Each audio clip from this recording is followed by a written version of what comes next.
नमस्कार साथियों। मैं राकेश राजभर। आज महान संत कबीर जी की जयंती है। उनके जयंती पे कोटि कोटि नमन करते हुए आज उनके दिए गए विचारों को, उपदेशों को हम लोग समझने की कोशिश करेंगे, अपने जीवन में अपनाने की कोशिश करेंगे।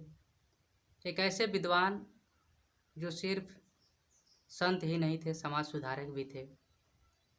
उनकी दी हुई ज्ञान के आधार पे मानवीय जीवन को समझा जा सकता है, पाखंड से दूरी बनाई जा सकती है और मानवता को बढ़ाया जा सकता है। कबीर जी का जन्म लगभग 1398 ईस्वी के आसपास माना जाता है और माना जाता है कि भारत का जो काशी नगरी है वहाँ वो जन्मे थे और उनकी मृत्यु लगभग 1518 ईस्वी के आसपास मानी जाती है, मगहर उत्तर प्रदेश में। तो कबीर जो थे एक बहुत अच्छे वक्ता थे, बहुत बड़े ज्ञानी थे, समाज सुधारक थे और आज भारत में कबीर उस श्रेणी के विद्वानों में आते हैं जिन्होंने भारत के साथ साथ दुनिया को मानवता का संदेश देने का काम किया, जैसे गौतम बुद्ध। और गौतम बुद्ध और कबीर की तमाम बातें एक दूसरे से मिलती है। कबीर जी जो कर्म कांड है, इंसान को उससे दूरी बनाकर रहने की हमेशा उपदेश देते थे। उनका मानना था कि जब ईश्वर कण कण में है, ईश्वर हर घट घट में है, तो ईश्वर को खोजने के लिए हमें किसी विशेष जगह पे जाने की क्या आवश्यकता है। ईश्वर जब घट घट में हो सकता है, हर कण कण में, हर वस्तु में हो सकता है, तो इंसान में भी हो सकता है, खुद हमारे अंदर भी हो सकता है।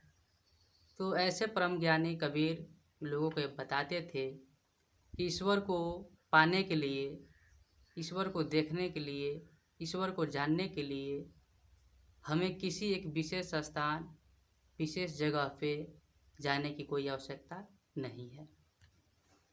और इसलिए उन्होंने कहा कि मुँह को कहाँ कहाँ ढूंढो बंदो, मैं तो तेरे पास। दुनिया के लोग, हर धर्म के लोग अपने अपने इष्ट, अपने भगवान, अपने देवी देवता, अपने अल्लाह या जो भी उनके धर्म के होते हैं ईश्वर, उनको खोजने के लिए दर दर भटकते हैं। लेकिन ईश्वर क्या कहते हैं? संत कहते हैं ईश्वर की बातों को कि ईश्वर तुम्हारे बारे में क्या कह रहे हैं, ये चीज़ को जानो। मुँह को कहाँ कहाँ ढूंढो बंदो, मुझको तुम कहाँ कहाँ ढूंढेगा बंदे, मैं तो तेरे पास में, मैं हर वक्त तेरे पास में हूँ।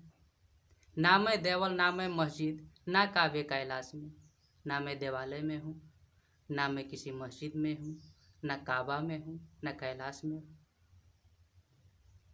ना मैं कौनो क्रियाक्रम में, ना तो कौनो क्रियाक्रम में, ना ही जोग बैराग में, किसी तरह के कर्म कांड में मैं सीमित नहीं हूँ और नहीं जोग बैराग सन्यासी तमाम तरह के रूपों को लोग धारण करके और समाज को संदेश देते हैं कि हमने ईश्वर को पा लिया, या ईश्वर मेरे करीब हैं, या हम ही ईश्वर के सच्चे दूत हैं, हमारे ही बातों को मानोगे तो ईश्वर तुम्हारे से संतुष्ट होंगे। इस तरह की बातों को कबीर नकारते थे। कहते थे ऐसे जो भी लोग हैं जो कर्म कांड करते हैं, किसी विशेष वेशभूषा का धारण कर लेते हैं और कहते हैं कि हम ईश्वर के प्रति ज़्यादा आस्था रखते हैं, इन सब चीज़ों को इनकार करते थे। उनका कहना था फिर आगे की खोजी हो तो तुरंत ही मिली हो, पल भर की तलाश में। कहते हैं कि अगर तुम मुझे खोजना चाहते हो तो पल भर की तलाश में हम तुम्हें मिल जाएंगे। दूर दूर जाने की आवश्यकता नहीं है, हजारों किलोमीटर यात्रा करके किसी विशेष धाम, किसी विशेष जगह पे जाने की आवश्यकता नहीं है। कहे कबीर सुनो भाई साधो, सब सांसों की सांस में। कहे कबीर सुनो भाई साधो, साधना मतलब होता है किसी चीज़ का एक नापना भी होता है। जैसे पानी को भोजपुरी में साधा जाता है, इसको साधिए, कितना पानी है।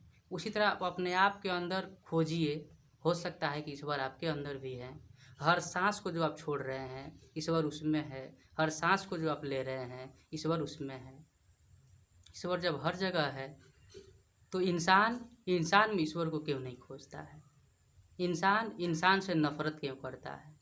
इंसान इंसानों के लिए वर्ण व्यवस्था क्यों बना लिया, जाति व्यवस्था क्यों बना लिया, और एक दूसरे से नीच, एक दूसरे से भेदभाव, इस तरह की जो सोच है ये कहाँ से आई और ये क्यों हुई?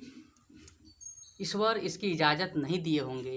ये ज़रूर किसी न किसी धूर्त इंसान की चाल है, साजिश है और उसकी खुरपाती दिमाग की ये आइडिया है, ऐसा कबीर मानते थे। और कबीर से लगभग सभी धर्मों के जो भी लोग थे, वैसे लोग जो धर्म के नाम पे पाखंड को बढ़ावा देते थे या धर्म के नाम पे उनकी एक विशेष पद, विशेष मान सम्मान प्रतिष्ठा धर्म के नाम पे मिलता था, वैसे लोग कबीर से जलते भी थे। वैसे लोगों के लिए कबीर खतरा थे, जैसे बुद्ध रहे, जैसे पेरियार रहे और तमाम वैसे लोग जो वैज्ञानिक दृष्टिकोण के रहे। और कबीर भी एक वैज्ञानिक दृष्टिकोण के संत थे। उनकी दोहों को पढ़ने के बाद यह स्पष्ट होता है। कबीर को कुछ लोग कहते हैं कि वो भक्ति करने वाले संत थे, हालांकि ये बातें उतनी सही नहीं मानी जाती। तमाम विद्वानों ने इस पर तर्क दिया कि वो भक्ति काल के संत नहीं थे या भक्ति को बढ़ावा देने वाले संत नहीं थे, वो तार्किक बातों को कहने वाले संत थे, जिससे इंसान के जीवन में सुख आए, इंसान के जीवन में भाईचारा आए, इंसान के जीवन में प्रेम आए और इंसान के जीवन में वैज्ञानिक दृष्टिकोण हो, वैज्ञानिक नज़रिया हो, ऐसा कबीर मानते थे। और उन्होंने हिंदू मुस्लिम सभी धर्मों के पाखंड पे करारा चोट किया। ईश्वर का नाम लेके जो लोग व्यवसाय करते हैं, ईश्वर का नाम लेकर जो लोग अपना धंधा चलाते हैं, ईश्वर का नाम लेकर जो लोगों को डराने का काम करते हैं, ईश्वर के नाम लेकर तमाम तरह के जो समाज में बाधाएं उत्पन्न की गई है, उन सभी चीज़ों पे कबीर प्रहार किए। कबीर कहते थे कि कांकर पत्थर चुनी चुनी मस्जिद लियो बनाए, ताचड़ी मुल्ला बांक दे क्या बहरा हुआ खुदाए। मुसलमानों के लिए कहते थे कि कांकड़ पत्थर को, मतलब कंकर पत्थर इन सबों को चुन चुन करके तुमने मस्जिद बना लिया और उस पर जो है मुल्ला चढ़ के बांक देता है, जैसे मुर्गा बांक देता है शाम सुबह, वैसे तुम लोग आवाज़ चिल्ला देते हो, क्या तुम्हारे खुदा, क्या तुम्हारे अल्लाह बहरा है? जो मन की बात मन से कहोगे तो नहीं सुन पाएगा। क्या तुम्हारा ईश्वर, क्या तुम्हारा अल्लाह कम सुनता है जो उसके लिए लाउड स्पीकर लगा के या ज़ोर ज़ोर से बोलते हो? तो उन्होंने हर धर्म पे प्रहार किया और किसी के आस्था पे प्रहार नहीं किया। जो वैज्ञानिक दृष्टिकोण से सही नहीं था उस पे उन्होंने प्रहार किया। फिर आगे कहते हैं कि पत्थर पूजे हरि मिले तो मैं पूजूं पहाड़। ये हिंदुओं के लिए कहते हैं कि पत्थर पूजने से अगर हरि मिलते हैं तो हम तो पहाड़ को पूज देंगे ताकि तमाम भगवान हमें एक साथ में मिल जाए, लेकिन ऐसा होता नहीं है, ऐसा हुआ भी नहीं। और फिर आगे कहते हैं कि घर की चाकी कोई न पूजे, जाको पीस खाए संसार। घर की जो चाकी है, चक्की है, जिस पे गेहूं को पीसा जाता है, जिससे आटा होता है, या और भी तमाम चीज़ों को पीसने के लिए एक जांत होता है, भोजपुरी क्षेत्रों में जांत लोग जानते होंगे। तो उन सब चीज़ों को उस पत्थर के भगवान से पूज लेना बेहतर है। उनका मानना था कि घर के यूज में जो ऐसी आने वाली चीज़ है जिससे हम 2 वक्त की अपना भोजन तैयार करने में मदद लेते हैं, उस पत्थर के भगवान से तो ये बेहतर है। फिर आगे कहते हैं हिंदू कहे मोहिराम प्यारा, तुर्क कहे रहमाना, आपस में 2 लड़ी लड़ी मुई, मरग न कोई जाना। फिर कहते हैं कि हिंदू कहता है कि मुझे राम प्यारे हैं, तुर्क कहता है मुझे रहमान प्यारे हैं, आपस में एक दूसरे के लिए मर मिटे, लेकिन इसका मर्म, इसका मतलब कोई नहीं जाना कि असल में कौन प्यारा होना चाहिए। असल में इंसान प्यारा होना चाहिए। मैं दुनिया के सभी धर्म के लोगों से, धार्मिक आकाओं से ये चुनौती देता हूँ, और ऐसा चुनौती तमाम लोगों ने पहले भी दे चुका है कि किसी खेत में अगर कोई जानवर चला हो तो आप उसके पैरों के खुर को देख के, पैरों को निशान को देख के बता सकते हैं कि ये कौन सा जानवर है। आप किसी जानवर के लैट्रिन को देख के, पखाना को देख के बता सकते हैं कि ये बकरी ने लैट्रिन किया है, गाय ने किया है, सूअर ने किया है, मुर्गी ने किया है। आप उसके प्रजाति को बता सकते हैं।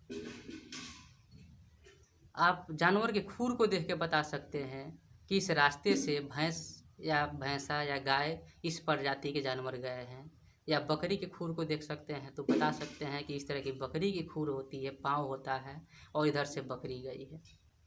लेकिन कोई इंसान गया हो किसी रास्ते से, उसके पैरों के निशान देख के कोई बता नहीं सकता कि ये किस जाति का, किस धर्म का इंसान गुजरा है। तो इंसान में सिर्फ प्रजाति होती है और प्रजाति का नाम है इंसान, उस प्रजाति का नाम है मानव। और इसको छोड़ के जो भी जातियाँ है, जो भी धर्म है, इसको धूर्त इंसानों ने बनाया है, गद्दार इंसानों ने बनाया है, मानवता विरोधी लोगों ने बनाया है। अपने आप को सर्वश्रेष्ठ साबित करने के लिए और दूसरों को अपने से नीचे साबित करने के लिए कुछ लोगों ने ऐसा एक दायरा बनाया, ऐसी एक सीमाएं, रेखाएं तैयार की। ईश्वर ने ऐसा नहीं किया। ईश्वर ने अगर ऐसा किया होता तो सभी धर्मों के लिए अलग अलग हवाएं होती, जमीन होती, पेड़ पौधे होते, सभी जाति के लिए अलग अलग सभी चीज़ें होती, प्राकृतिक जो भी वस्तुएं हैं। नेचर ने कभी भेदभाव नहीं किया। भेदभाव जब भी हुआ इंसान के द्वारा हुआ।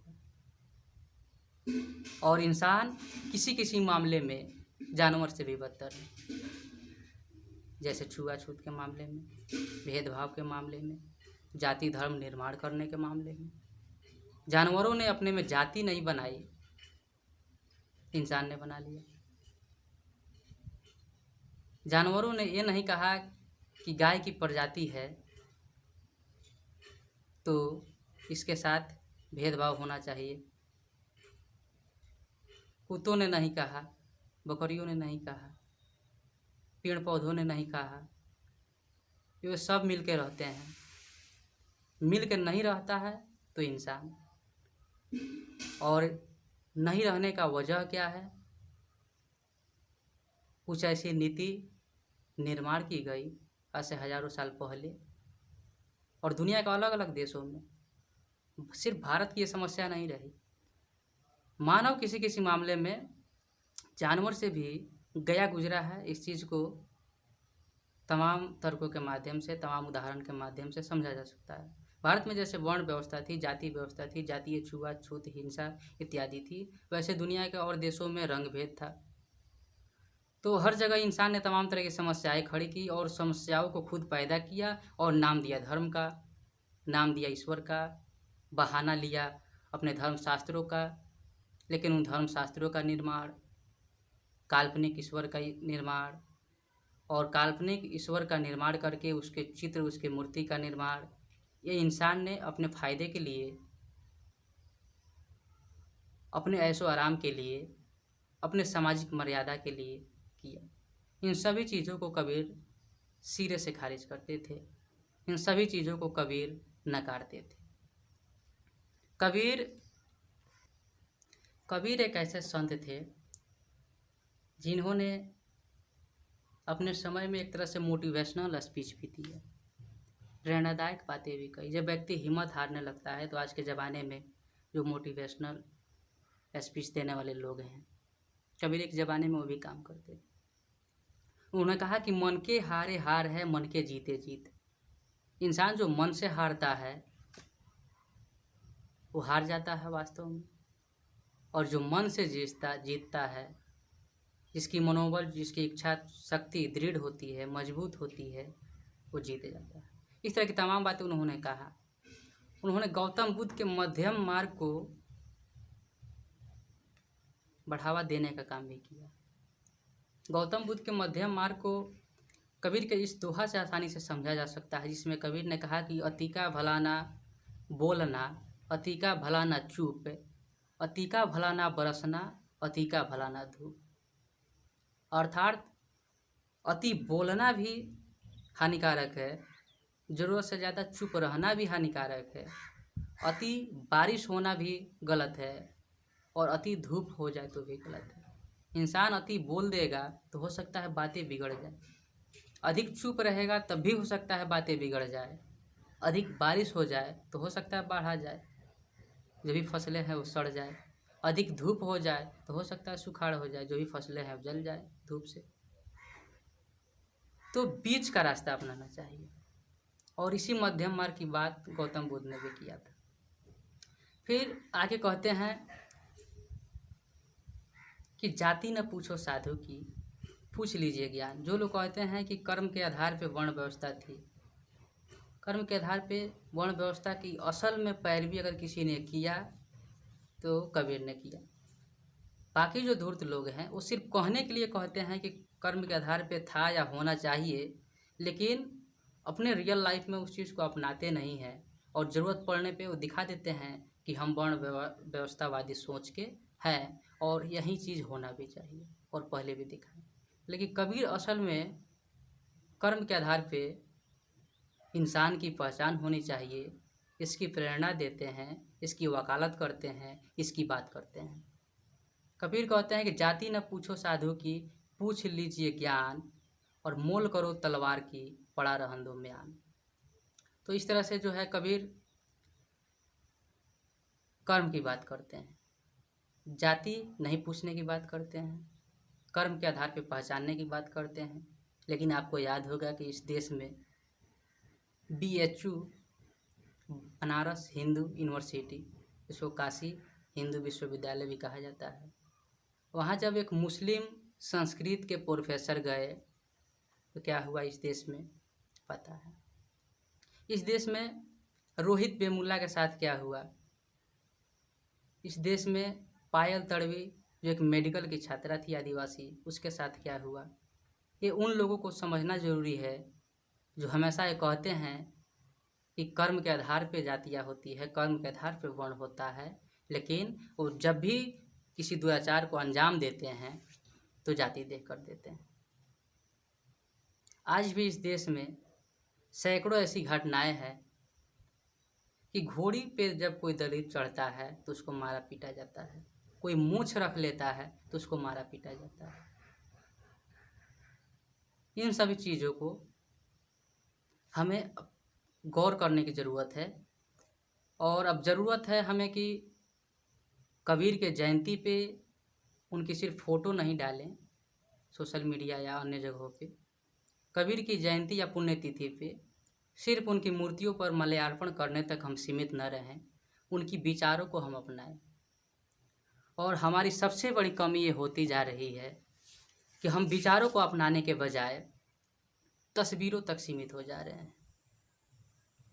तस्वीर से कुछ नहीं होने वाली है, हमें चित्र नहीं चरित्र बदलने की ज़रूरत है। चित्र बदल लेने से कोई फ़ायदा नहीं होगा जब तक चरित्र नहीं बदले।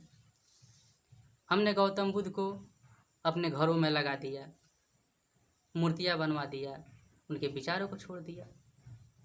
गौतम बुद्ध को हमने दुनिया में जा जाकर कहा कि हम बुद्ध की भूमि से आए हैं, हम बुद्ध की जमीन से आए हैं, लेकिन अपने देश के अंदर बुद्ध के विचारों को फैलाने के लिए कितना सरकारी प्रयास हुई, कितने सर्व समाज ने मिलकर प्रयास किया, ये चिंतनीय है। हमने अम्बेडकर के फोटो लगा लिए अपने घर पे, उनके विचारों को छोड़ दिया। हमने राजनीतिक कारणों से या तमाम कारणों से अम्बेडकर के प्रतिमाओं पे हर साल माल्यार्पण ज़्यादा से ज़्यादा करते हैं, लेकिन उनके विचारों को कितना अपनाया इस पे कभी नहीं सोचते हैं। ठीक उसी तरह पेरियार, जगदेव कुशवाहा, संत गाडगे, रामस्वरूप वर्मा, ज्योतिबा फूले, सावित्रीबाई फूले, या आज की बात करें तो कबीर, इन तमाम महापुरुषों को हमने सिर्फ फोटो के माध्यम से अपनाया है, सिर्फ तस्वीरों के माध्यम से अपनाया है, सिर्फ प्रतिमाओं के माध्यम से अपनाया है, विचारों के माध्यम से नहीं अपनाया है। अब ज़रूरत है कि हम विचारों के माध्यम से अपनाएं, विचारों के माध्यम से इन्हें हम अपना महापुरुष माने और कबीर की जो सबसे प्रसिद्ध दोहा है उसको हम अपनाएं। कबीर की ऐसी हजारों दोहाएं है और सबकी चर्चा की जाए, सबकी व्याख्या की जाए तो कई घंटों की वीडियो हो सकती है। हर व्यक्ति उनकी तमाम दोहा को जानता है। कबीर का जो सबसे प्रसिद्ध दोहा है, पोथी पढ़ी पढ़ी जग मुआ, पंडित भया ना कोय, ढाई आखर प्रेम का, पढ़े सो पंडित होए। यहाँ जो पंडित शब्द है, तमाम लोगों का ये भ्रम रहता है कि पंडित स्पेशल ब्राह्मण को कहते हैं। पंडित वो होता है जो ज्ञानी हो, पंडित वो होता है जो किसी विशेष विषय की जानकारी रखता हो, विशेषज्ञ हो, उसे हम पंडित कहते हैं, चाहे वो किसी भी धर्म की हो, जाति की हो। तो पोथी पढ़ पढ़ के जग मर गया, लेकिन कोई ज्ञानी नहीं हुआ। ज्ञानी वही हुआ जिसने इंसानियत को अपनाया, जिसने प्रेम करना सीखा, जिसने इंसान को इंसान समझना सीखा और जिसने इंसान को इंसान के साथ सच्चा सलूक करना सीखा, जिसने भाईचारा सीखा, जिसने अपनापन सीखा, जिसने समानता सीखा और जिसने पाखंड को नकारना सीखा, क्योंकि पाखंड को नकारना मानव हित में है। वैज्ञानिक दृष्टिकोण की बढ़ावा देना आधुनिक युग में मानव हित में है और मानवता के जो भी पक्षधर होंगे वो कबीर को अपनाएंगे, कबीर की बातों को अपनाएंगे, उनकी मूर्तियों तक, उनकी फोटो तक सीमित नहीं रहेंगे। ऐसे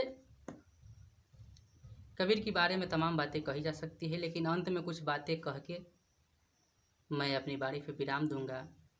कुछ लोग ऐसे होते हैं परंपरावादी, रूढ़िवादी, जो पीढ़ी दर पीढ़ी चली आ रही है बातें, उसको हूबहू मानने में ज़्यादा यकीन रखते हैं।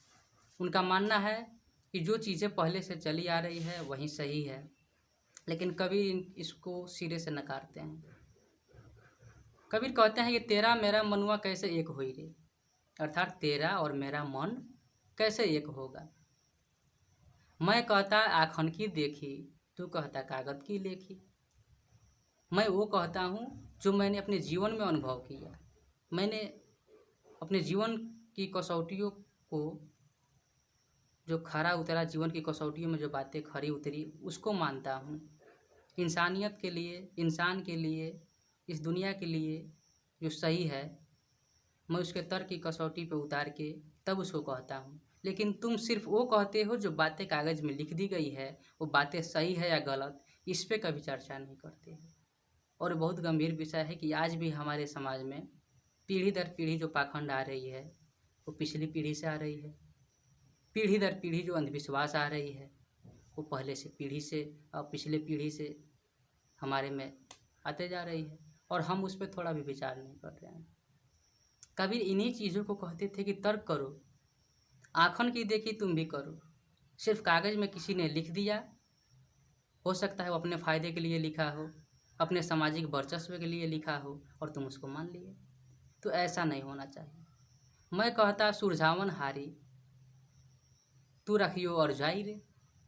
कहते हैं कि हम जो भी कह रहे हैं सुलझावन हारी कह रहे हैं, मतलब सुलझा के कह रहे हैं, स्पष्ट कह रहे हैं, फ्रैंकली कह रहे हैं। लेकिन तू कहता और जाई रे, और उलझा के, मतलब कि उलझा के तुम कहते हो। हम सुलझा के कह रहे हैं किसी बात को, तुम उलझा के कह रहे हो। हम हर बात को दो टूक कहना चाहते हैं, स्पष्ट कहना चाहते हैं, लेकिन तुम हर बात को आस्था के आड़ में दाब देते हो। तुम हर तर्क को मान्यता, परंपरा, संस्कृति के नाम पे ढोते जा रहे हो। ऐसी चीज़ें नहीं होनी चाहिए। ये कबीर आज से बहुत पहले कह के चले गए, लेकिन हमने उस चीज़ को नहीं अपनाया। मैं कहता तू जागत रही हो, तू जाता है सोई रे। कबीर कहते हैं कि मैं कह रहा हूँ तुम जागते हुए रहो। अब जागना क्या है? अपनी चेतना से जागना है, अपनी सोच से जागना है, लेकिन तुम सो जाते हो। जहाँ तर्क करना चाहिए वहाँ नहीं करते हो। किसी भी चीज़ को अपना लेते हो बिना कुछ कहे। हर चीज़ पे प्रश्नवाचक चिन्ह लगाओ, तर्क शक्ति बढ़ाओ। किसी चीज़ को हम मान रहे हैं तो क्यों मान रहे हैं, नहीं माने तो क्यों नहीं माने, मानने से क्या फ़ायदे हैं। अगर नहीं मानेंगे तो क्या हमें लॉस होगा। इस तरह के प्रश्न जब खड़ा करोगे तो परिवर्तन होगा, बदलाव होगा। इस चीज़ को कबीर कहते थे कि जागो, चेतना से जागो, अपनी बुद्धि विवेक से जागो। रात में जो शारीरिक रूप से जो सोया जाता है उस नींद से नहीं जागने की बात तो करते हैं। फिर आए कहते हैं मैं कहता निर्मोही रहियो, तू जाता है मोही रे। निर्मोही, अधिक लोभ न हो किसी चीज़ की, इससे दूरी बनाकर रहने की बात कबीर कहते हैं। लेकिन दुनिया, लोग निर्मोही हो जाती है। इस चीज़ को कबीर बताते हैं। फिर कहते हैं जुगन जुगन समझावत हारा, कहा न मानत कोई रे। कह रहे हैं कि जुगों जुगों से समझाते समझाते हम हार गए। हमारे से पहले आने वाले तमाम लोगों ने भी समझाया, समझाकर हार गए, लेकिन कहाँ कोई मानता है। तो इस तरह से कबीर कि पहले जो लोग थे उन्होंने भी बहुत समझाया, लेकिन किसी ने उनकी बातों को नहीं माना। कबीर की भी बातों को लोग आसानी से नहीं माने या नहीं मानते हैं। तो इस तरह से तमाम बातें हैं उनकी। मैं इस रचना को भी पूरा नहीं करने जा रहा हूँ ताकि लंबी है, वीडियो भी लंबी हो रही है। मैं शॉर्टकट में एक बात बताना चाहता हूँ कि हमें विचारों को अपनाना है, क्योंकि एक मान्यता है और ऐसा माना जाता है, ऐसा सुनने में आता है कि कबीर की जब मृत्यु हुई तो हिंदू और मुसलमान दोनों लड़ पड़े कि इनके पार्थिव शरीर को, इनके मृत शरीर को हम लेंगे और अपने रीति रिवाज के अनुसार इनकी अंत्येष्टि करेंगे और अंतिम संस्कार करेंगे। तो उस बारे में कहा जाता है कि कबीर की लाशें 2 फूल बन गई, एक हिंदुओं को दिया गया, एक मुसलमान को। मैं इस तर्क को मानता नहीं हूँ, ये चमत्कारी बातें हैं, इस पे मैं यकीन नहीं करता हूँ। लेकिन यहाँ गौर करने वाली ये बात है कि कबीर के शरीर को लेकर मुसलमानों ने हिंदुओं से लड़ा, हिंदुओं ने मुसलमानों से कहा कि मेरे हैं, ये मेरे हैं। लेकिन कबीर के विचारों को लेकर कभी किसी ने झगड़ा नहीं किया कि कबीर के विचार को हम ज़्यादा अपना लें, हम ज़्यादा अपना लें। ये चीज़ें हम लोग नहीं कर पा रहे हैं। हमें कबीर के शरीर पे, मृत शरीर पे लड़ने की कहानियाँ तो मिली, लेकिन कबीर की बातों को इस्लाम ने कितना अपनाया, हिंदुओं ने कितना अपनाया या किसी अन्य धर्मों ने कितना अपनाया, इस पे गौर करने की ज़रूरत है, उस पे काम करने की ज़रूरत है। और उस पे काम करके ही हम मानवतावादी सोच को अग्रसर कर सकते हैं, समाजवाद को बढ़ावा दे सकते हैं, इंसानियत को बढ़ावा दे सकते हैं, पाखंडवाद को ख़त्म कर सकते हैं, वैज्ञानिक दृष्टिकोण को मजबूती दे सकते हैं। और इस तरह से हम पुनः विश्वगुरु, सशक्त भारत, मजबूत भारत अपने देश को बना सकते हैं। तो आइए इसी पे अपनी वाणी विराम करूँगा। पुनः एक बार महान संत कबीर की चरणों में कोटि कोटि नमन करते हुए आप सभी ने वीडियो को देखा, इसके लिए धन्यवाद। मैं कभी चैनल को सब्सक्राइब करने के लिए, लाइक करने के लिए नहीं कहता हूँ। आपकी इच्छा है, वीडियो अच्छी लगी हो, आपको लगा कि इन चीज़ों को सुनना चाहिए, सुनाना चाहिए, तो आप अपने इच्छा अनुसार शेयर कर सकते हैं, लाइक कर सकते हैं, सब्सक्राइब कर सकते हैं। आप सभी का पुनः विशेष आभार, बहुत बहुत आभार, धन्यवाद।